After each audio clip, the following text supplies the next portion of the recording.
Bonsoir à toutes et à tous. Voici les titres du 20h de ce dimanche. C'est parti pour la nouvelle campagne de vaccination animale au Togo. Le ton a été donné à Pia dans la préfecture de la Koza par le ministre en charge de l'élevage. La volaille sera prémunie contre la maladie Newcastle, les petits ruminants contre la peste et les bovins, le charbon bactérien. Le droit à l'alimentation expliqué aux populations de Hao et Lomé commune. À l'occasion de la journée mondiale de l'alimentation autour du thème le climat change, l'alimentation et l'agriculture aussi. L'Organisation des Nations Unies pour l'alimentation en appelle à plus d'investissement dans les pratiques agricoles durables. Et puis 95 millions de fonds CFA, c'est ce qu'a coûté la réalisation des infrastructures sportives mises à la disposition de la jeunesse de Kara. Ouvrage réalisé grâce à la coopération germano-togolaise dans le contexte du projet Sport et Développement.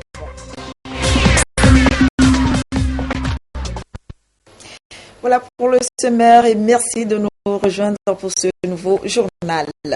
Le Togo vaccine ses animaux contre les maladies et épidémies qui déciment le cheptel animal, notamment le Newcastle, le charbon bactérien et la peste des petits ruminants. Le coup d'envoi de cette vaste campagne nationale de vaccination des 3 maladies a été donné à Pia dans la préfecture de la Koza par le ministre en charge de l'élevage Urokura Agadazi. Nestor Mouzou. Depuis 2012, le Togo enchaîne les campagnes de vaccination animale. Pour les bovins, cette campagne est la 3e. Ils sont vaccinés contre le charbon bactérien. Les régions Kara et Savane sont celles qui sont concernées. Quant aux petits ruminants, les doses qui leur seront inoculées luttent contre la peste. Et pour les oiseaux de la basse-cour, il leur sera administré un vaccin contre la maladie de Newcastle. Pour ces 2 catégories, la campagne de vaccination est la 5e du genre et couvre tout le pays. Depuis qu'on lance les campagnes, on a remarqué véritablement qu'il y a une incidence sur le cheptel. Donc il y a de moins en moins de mortalité et donc au niveau du revenu du ménage aussi, donc avec les informations qui nous reviennent, donc il y a une valeur ajoutée donc au niveau du revenu des ménages. Et donc nous pouvons nous dire aujourd'hui qu'avec le lancement donc de cette 5e campagne, il est fort probable donc qu'on arrive à atteindre nos objectifs donc qui sont de contrôler les maladies animales de façon récurrente donc sur toute l'étendue du territoire et faire en sorte que les bénéficiaires donc qui sont souvent les populations vulnérables donc puissent avoir quand même des revenus suffisants donc pour le ménage. Au sujet du charbon bactérien, cette zoonose touche aussi la partie nord du Bénin. Une réunion transfrontalière a été tenue à Kara sur la maladie à la veille de cette campagne de vaccination. Un compte rendu a été fait à l'assistance. Si au départ la situation était alarmante, aujourd'hui elle semble maîtrisée. L'année dernière, on avait atteint une cible de 43%, ce qui était insignifiant. Et cela a même eu des répercussions sur la santé animale avec un cas de mortalité humaine que nous avons enregistré. Mais cette année, le ministère s'est remobilisé pour porter les objectifs au sommet les plus élevés. Nous avons pu réaliser en 2016 90% de couverture contre 70% reconnus au niveau international. Dans les normes de l'Organisation mondiale de la santé, quand un pays arrive à réaliser 70% de la couverture vaccinale, il peut passer vers l'éradication de la zoonose. Pour le cas du Togo, on est allé au-delà même des objectifs fixés, c'est-à-dire les 90%. Mais pour autant, nous sommes conscients qu'il y a encore beaucoup d'actions à mener. Dans l'optique de réduire la dépendance du Togo en produits carnés, le ministère de l'Agriculture, de l'Élevage et de l'Hydraulique mène une politique d'accompagnement des éleveurs avec l'introduction des géniteurs améliorés. Dans la COSA, 25 éleveurs ont bénéficié de béliers devant leur permettre d'accroître leur production. Justement, cette opération est l'un des volets du PIMIASA, Programme national d'investissement agricole et de sécurité alimentaire, dans sa composante qui appuie le secteur agricole. Multiples projets encadrent donc le PIMIASA pour booster le secteur agricole au Togo. Ces projets, à savoir le PADAT, le PASA et le PPAO, sont exécutés sur le terrain. Des comités régionaux d'orientation et de pilotage suivent régulièrement ces projets et des réunions sont organisées pour apprécier les réalisations. Désiré Aloy pour la région des Savanes. Pour répondre parfaitement à la SCAP, des stratégies innovantes sont mises en place par le gouvernement togolais. Parmi ces stratégies, le PIMIASA avec ses multiples projets, le PADAT, le PASA, le PPAO, le PDRIMO et autres projets encadrés par des comités régionaux d'orientation et de pilotage CROP. Comités qui se réunissent périodiquement pour échanger et analyser des travaux à mi-parcours. Au niveau régional des Savanes, cette rencontre du CROP l'illustre bien pour apprécier et valider les réalisations du PADAT et les autres projets. En général, dans la région des Savanes, pour les 3 premiers projets, nous avons mis en œuvre le PADAT avec l'exécution du Kickstart. Dans le cadre du PASA, il y a des éleveurs qui ont été appuyés à récapitaliser leurs élevages. Dans le cadre du PPAO, il y a des semences améliorées qui ont été vulgarisées.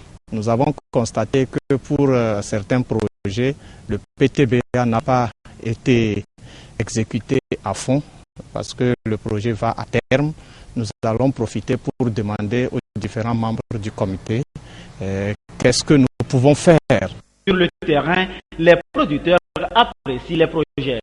Concrètement, par rapport au projet PADAT sur le terrain, il y a beaucoup d'améliorations. D'abord, par rapport à la productivité, ça a augmenté le volume de production du céréales au niveau de la région des Savanes, sur le terrain. Les constats que j'ai faits. Et par rapport aux infrastructures de stockage, il y a beaucoup de magasins qui sont construits. En se focalisant sur les résultats enregistrés, il s'agira pour le comité d'élaborer des perspectives pour améliorer la réalisation des projets sur le terrain. Avec ces différentes stratégies au plan agricole, le Togo, appuyé par ses partenaires FEM, FIDA et autres, opte pour une agriculture tournée vers l'industrialisation afin de résoudre le problème de la pauvreté et contribuer à la croissance économique du pays résolument tournée vers l'émergence d'ici à 2030. Et le droit à une alimentation adéquate se trouve au cœur des politiques et programmes de développement afin de relever le défi faim zéro d'ici à 2030. Les populations de Yao et Lomé communes ont été appelées à s'impliquer davantage pour atteindre cet objectif. Ceci dans le contexte de la Journée mondiale de l'alimentation autour du thème « Le climat change, l'alimentation et l'agriculture aussi ». Iva Bévivi. Le climat change, une conséquence des activités humaines, des activités qui font fi les exigences environnementales, ce qui n'est pas sans conséquence sur l'alimentation et l'agriculture qui souffrent de pollution et de modifications néfastes à la vie humaine. Or, se nourrir sainement et en quantité suffisante est un droit et c'est la question qui a fait l'objet de sensibilisation des populations de Lomé commune et de Notien, une activité menée par le réseau africain pour le droit à l'alimentation. Nous avons profité de cette occasion pour éveiller les consciences parce que c'est une responsabilité partagée pour la réalisation du droit à l'alimentation. Le décideur, c'est-à-dire le gouvernement et les partenaires techniques et financiers, doivent pouvoir créer le cadre pour que ce droit puisse être réalisé, il faut les politiques adéquates et appropriées, il faut les programmes pour la production agricole, il faut des programmes et des politiques pour la commercialisation, la transformation et protéger les consommateurs. Les producteurs ont leur responsabilité à jouer parce que c'est eux qui sont proches de la production, c'est eux qui produisent, c'est eux qui doivent avoir les techniques appropriées. Le réseau africain pour le droit à l'alimentation, qui a été soutenu par la FAO et Born Fonden, a déjà réalisé plusieurs activités, entre autres l'étude relative à l'impact de l'exploitation du phosphate sur le droit à l'alimentation des populations de la zone d'exploitation, avec un accent mis sur les femmes. La campagne 2015-2016 d'achat de coton graines a commencé au Togo. Le directeur général de la nouvelle société cotonnière du Togo s'est rendu à l'usine d'égrenage de Kara pour voir comment se fait le travail à leur niveau et encourager le personnel pour le bon fonctionnement de l'usine. Nestor Mouzou. Les machines tournent à plein régime. L'usine de grainage de Kara a repris service. La récolte du coton a commencé. La campagne d'achat aussi, déclenchant ainsi le travail à l'usine. Usine que le directeur général de la NSCT, nouvelle société cotonnière du Togo, a visité. Il a rencontré les agents de l'usine qu'il a exhortés à l'abnégation. Nous sommes au niveau de la NSCT désormais engagés dans un plusieurs programmes qui nous fait obligation de résultats. Les premières balles sont sorties de l'usine de Kara et nous sommes à 1-2 novembre. Contrairement à la campagne dernière où le grainage a commencé un 1er décembre. Cela veut dire que nous avons gagné un mois plus tôt. Et un mois plus tôt, c'est important d'abord pour les producteurs parce que ce faisant, nous leur prenons le produit plus tôt. Ça garantit la qualité, ça aussi garantit une paie rapide. Tout ce dont nous avons besoin aujourd'hui pour motiver les producteurs, pour impulser une relance véritable vers les 200 000 tonnes d'ici 2022, comme inscrit dans les axes stratégiques de la filière cotonnière. Nous sommes venus au niveau de l'usine d'abord apprécier le travail que les techniciens ont eu à faire.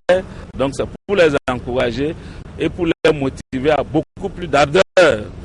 Les exhortations du directeur général ne sont pas tombées dans les oreilles de sourds. Nous nous sommes sentis regardés par la visite du DG. C'est une motivation pour que même les qualités que nous avons sorties cette année soient les meilleures possibles. Très tôt, on nous a sensibilisés sur le fait que nous devons démarrer plus tôt. Donc nous avons mis le paquet, nous nous sommes préparés et nous avons fait la révision d'une façon méticuleuse jusqu'à avoir ce résultat. L'usine de grainage de coton de Kara a été ouverte en 1981. Aujourd'hui, elle est portée par 250 agents. On part dans le sud du Mali où des organisations non gouvernementales luttent contre le mariage précoce des jeunes filles au Mali. Dans certaines régions, 113 des petites filles sont mariées, un tiers. Bien sûr, des petites filles sont mariées avant leur majorité. Alors, pour faire évoluer leur mentalité et changer la tradition, ces ONG s'appuient sur les communautés locales. Tous les pupitres de l'école de Farakala sont dans la cour et les élèves aussi. La leçon du jour est un peu particulière. Des sketchs humoristiques pour sensibiliser à la question du mariage et des grossesses précoces, le tout joué par des élèves de l'école. C'est plus facile de faire la morale avec de l'humour. Dans les sketchs, on parle des garçons qui s'intéressent aux filles au lieu des études, des choses comme ça.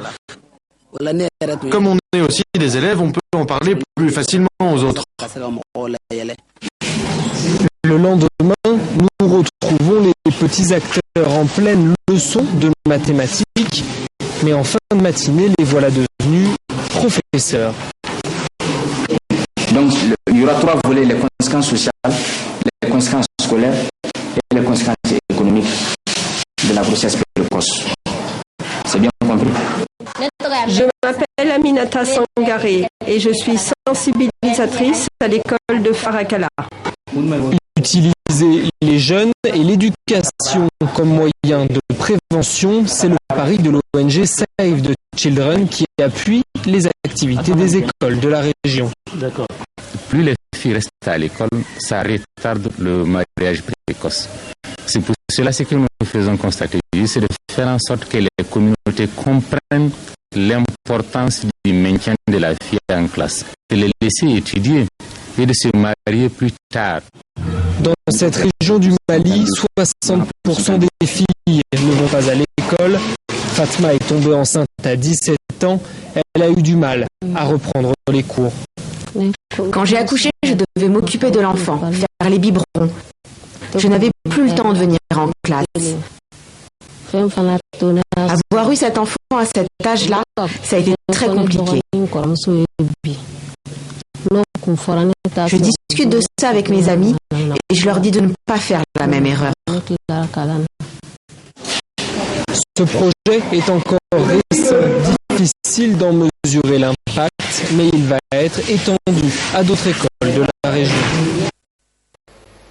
Le Libéria a été victime ces derniers jours d'une cyberattaque massive qui a paralysé le réseau Internet. Une attaque similaire avait visé plusieurs sites fin octobre aux États-Unis. Les experts craignent une autre attaque au moment des élections présidentielles mardi prochain.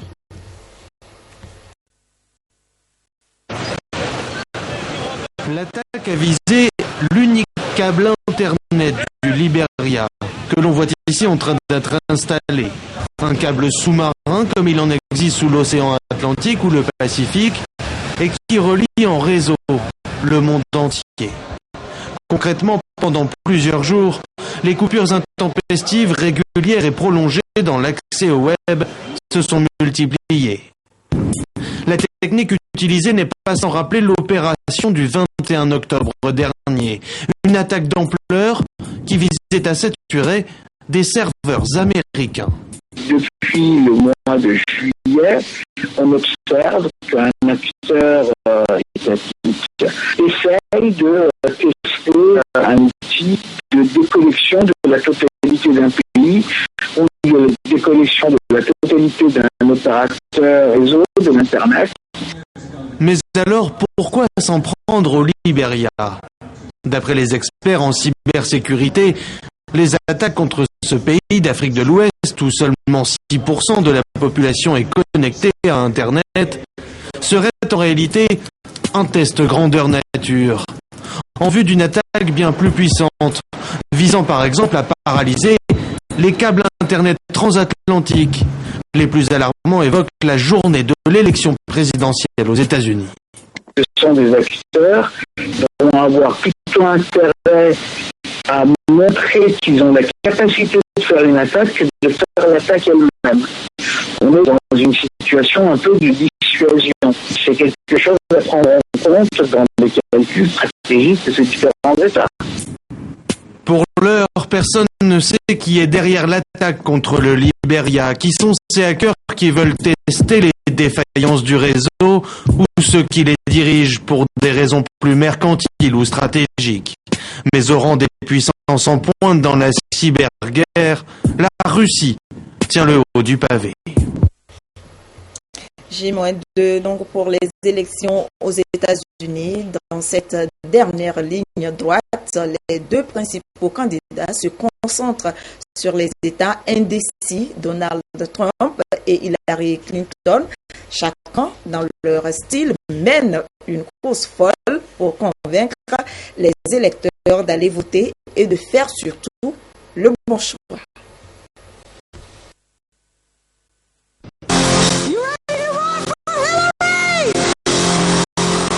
Après Beyoncé et Jay-Z, hier, c'était au tour de la chanteuse Katy Perry de faire le show pour la candidate démocrate, toujours à la recherche de voix. Lundi, je serai de retour à Philadelphie avec le président Obama et Michelle Obama. À 3 jours de la date fatidique, la technocrate est en quête de popularité et n'a visiblement pas d'autre choix que de faire appel aux autres pour gagner dans les états décisifs où elle compte se rendre jusqu'au dernier jour. Course contre la montre aussi pour Donald Trump. Il a prévu de visiter pas moins de 11 États en 3 jours. Pas de star du show business à ses côtés. C'est sa femme que le républicain accusé de sexisme a choisi comme faire valoir. Donald is a wonderful husband. Donald est un merveilleux mari, père et grand-père. Il est fort, il est déterminé, audacieux et résolu. Il est aussi plein de compassion, prévenant, généreux et aimant. Donald cares. Aujourd'hui, tout est encore possible. L'enquête relancée sur la messagerie privée de la candidate démocrate a clairement rebattu les cartes. Selon les sondages au niveau national, l'avance d'Hillary Clinton n'est plus que de 2,3%. Et en Floride, un État extrêmement important pour les deux candidats, l'écart est encore plus serré. La journée de la solidarité célébrée par le consulat général du Burkina Faso à Lomé, une journée pour mobiliser des ressources et venir en aide aux membres de la communauté en situation de vulnérabilité. Valérie Miski, Carmen Madje, Akako. Les Burkinabés vivant au Togo se mobilisent pour le plein épanouissement de leur communauté. À travers cette première édition de la journée de solidarité initiée par le consulat du Burkina Faso au Togo, ils espèrent mobiliser plus de ressources et des fonds en vue d'alimenter la caisse de solidarité de la communauté et venir en aide aux plus démunis. Nous avons suffisamment reçu. Vous aviez vu comment le parrain qui est Coris Bank International a déjà réagi en nous octroyant un chèque assez important. Également, il y a eu de nombreux donateurs. Chacun a donné selon ses moyens et nous pensons qu'à la fin de la journée, on pourra récolter quelque chose de substantiel pour pouvoir aider les Burkinabés qui auront des problèmes ou qui ont des problèmes ou qui sont en passage au Togo et qui rencontrent des problèmes. Selon les statistiques de 2013 du Conseil supérieur des Burkinabés de l'étranger, 700 000 Burkinabés vivent en territoire togolais. En marge de cette journée, plusieurs activités, notamment des jeux tombola, des matchs de football et une mini-foire avec des spécialités typiquement burkinabè ont été organisées pour permettre à la communauté de retourner à ses sources. On en vient à cette remise d'infrastructures sportives à la jeunesse de Kara, un terrain de jeu et une tribune réalisée grâce à la coopération germano-togolaise au titre du projet Sport et Développement. Coût total des travaux, 95 millions de francs CFA. Nestor Mouzou. Un terrain de football et une tribune de 500 places. 2 infrastructures offertes à la jeunesse de la commune de Kara. Ce cadre de sport et des activités ludiques est implanté à côté du lycée Kara 2 à Tomdé. Il est le fruit des relations germano-togolaises. C'est le ministère de la coopération économique et du développement du gouvernement fédéral d'Allemagne et la GIZ, organisation elle aussi allemande, qui ont financé sa construction au titre du projet Sport et Développement. Sport pour le développement, ça veut dire rendre le sport un outil qui accompagne le développement. Autrement dit, lors des entraînements de sport, on peut proposer des activités pédagogiques qui cherchent à faire passer des messages comme l'égalité des sexes, la bonne santé, l'éducation environnementale. L'exécution du projet Sport et Développement est assurée au Togo par le village d'enfants SOS. SOS prend en charge les enfants. Donc, à travers la prise en charge de ces enfants, c'est un développement intégral que nous faisons. Nous les accompagnons dans leur développement intégral. Donc, qui dit un développement intégral, c'est manger, habiller, faire le sport pour être épanoui et en forme. Cette œuvre, la ville de Kara en a besoin pour combler le vide qui existe. Avant, pour chercher ce terrain comme ça, il faut aller loin. Maintenant, nous l'avons proche. Donc, nous remercions très sincèrement l'Allemagne pour nous avoir accompagnés de ce côté. La réalisation des ouvrages a coûté 95 millions de francs CFA. Avant leur remise officielle aux utilisateurs, une causerie éducative a été animée sur la prévention de la drogue, les violences chez les jeunes, la protection de l'environnement et les valeurs olympiques. Au lendemain du lancement de la construction de ces infrastructures, des tournois ont été joués. Les vainqueurs de ces compétitions ont été récompensés. Merci. On applaudit très fort pour ce...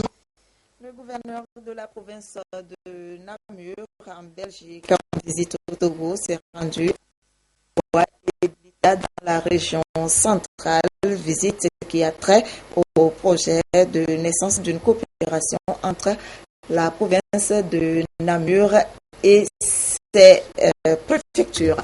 La marque Bodjona.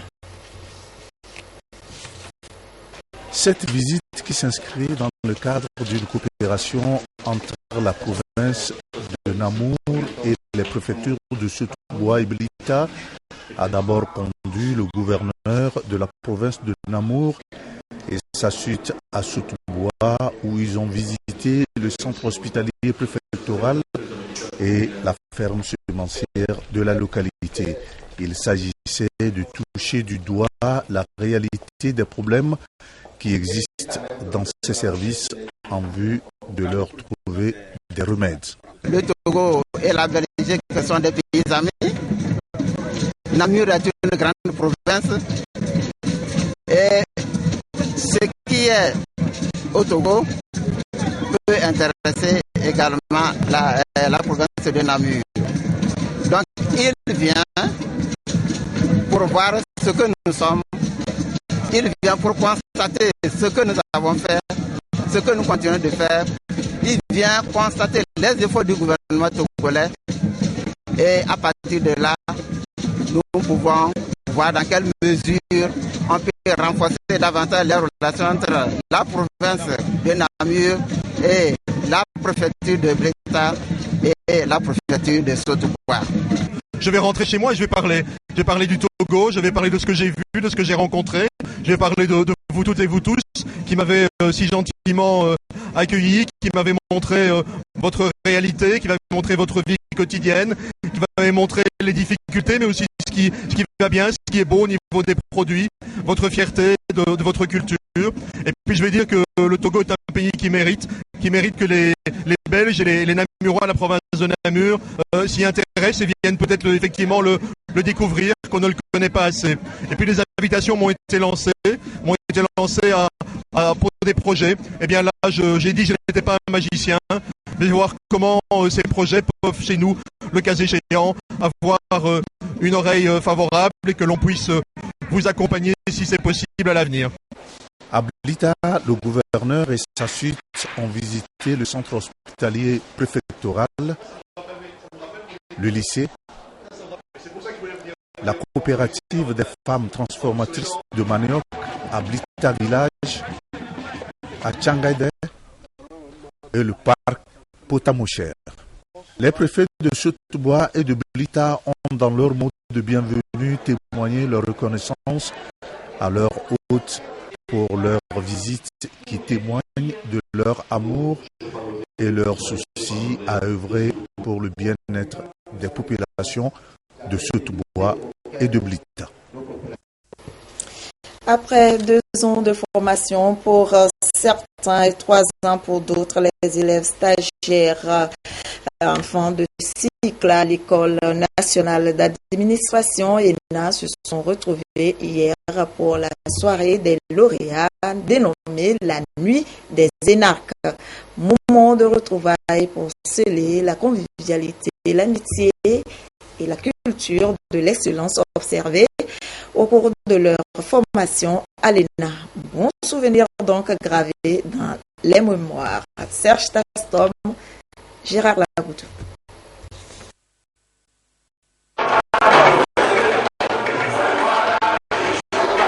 La soirée des lauréats dénommée la Nuit des Énarques a tenu toutes ses promesses. Une première édition initiée par les élèves stagiaires en fin de cycle à l'École nationale d'administration pour célébrer la solidarité agissante et l'abnégation dont ils ont fait preuve au cours de leur formation. Nous voulions saisir cette occasion pour renforcer le lien entre nous, les ENAC, et les fonctionnaires qui sont parmi nous. La Nuit des Énarques, c'est aussi la célébration de la diversité culturelle, des liens d'amitié et du rayonnement de l'École nationale d'administration au-delà des frontières togolaises. En témoigne ici la présence des pays étrangers, notamment la République démocratique du Congo, le Tchad, le Niger, la République centrafricaine et le Bénin.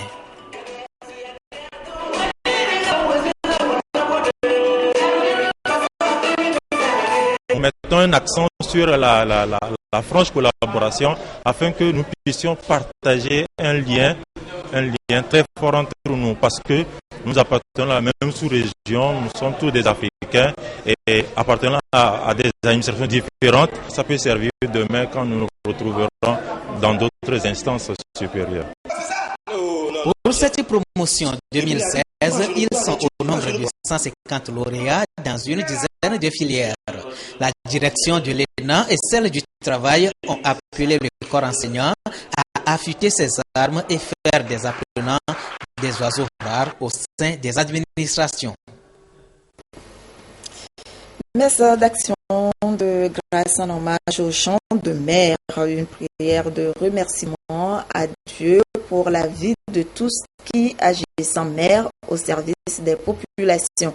Une messe demandée par le Conseil national du bien-être des gens de mer du Togo et le port autonome de Lomé. Nicolas Wantobé, Ramdan Bansila. Ils sont des millions de par le monde à avoir choisi le métier de marin. Mais dans l'exercice de leurs fonctions, ils sont confrontés à d'énormes difficultés et ils laissent souvent leur vie. C'est justement pour rendre hommage à toutes ces personnes éprises d'amour pour la mer et dont les conditions de vie et de travail ne sont pas toujours les meilleures que le Comité national du bien-être des gens de la mer du Togo et les responsables portuaires ont demandé une messe en ce premier dimanche du mois de novembre.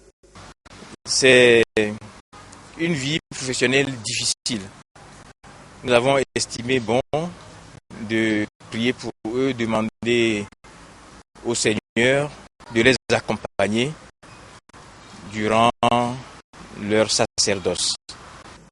Dimanche des gens de la mer, une célébration œcuménique chaque 6 novembre au Togo. Ce qu'il y a lieu de faire, c'est d'abord la sensibilisation au niveau de nos collègues marins pour qu'ils comprennent qu'il faut quand même se retrouver dans des organisations syndicales afin d'être protégés par les syndicats. Donc, le rôle premier du syndicat, nous le savons déjà, c'est de défendre les intérêts des travailleurs, protéger leurs droits. Le Togo a pris des engagements pour mettre en valeur ses actions en mer.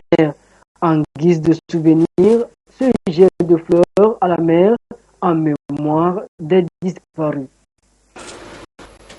17e convention des hommes d'affaires du plein évangile autour du thème un bruit qui annonce la pluie, un thème révélateur qui invite les fidèles chrétiens à être en parfaite communion avec Dieu en s'appropriant les saintes écritures. Viviane Souvier, Louis Cassi.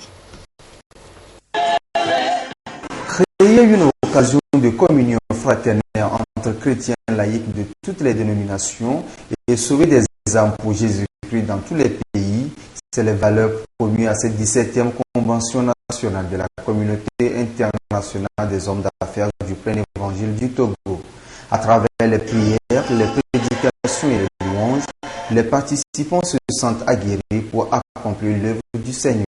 Je suis renforcée dans ma foi chrétienne et les enseignements sont très riches et ça nous a permis de développer, d'approfondir notre intimité personnelle avec le Seigneur Jésus. Je suis que la communauté au Bénin, donc j'ai vraiment été bénie. Dans la présence de Dieu, il y a toujours la vie. Moi, j'ai reçu encore une autre vie. Je pars de mettre toi à Cotonou avec une nouvelle vision, une nouvelle vie. Les 3 jours d'intense activité chrétienne marquent un nouveau départ pour la communauté tournée désormais vers un avenir radieux. Les orateurs qui sont intervenus, ils ont parlé et ils nous ont montré la voie. Et ils nous ont montré que véritablement, chaque nation, Dieu a un plan. Dieu a un plan pour notre nation, Dieu a un plan pour nos vies. Et l'espoir des nations, c'est Jésus-Christ de Nazareth. Et lorsqu'on tourne le regard vers Jésus, on n'est jamais couvert de honte. La communauté se veut impacter positivement son environnement par son leadership à travers cette plénière de clôture. Voilà, c'est sur cette image que prend fin ce journal. Merci de nous avoir prêté attention. Je vous souhaite une très belle soirée. Bon début de semaine.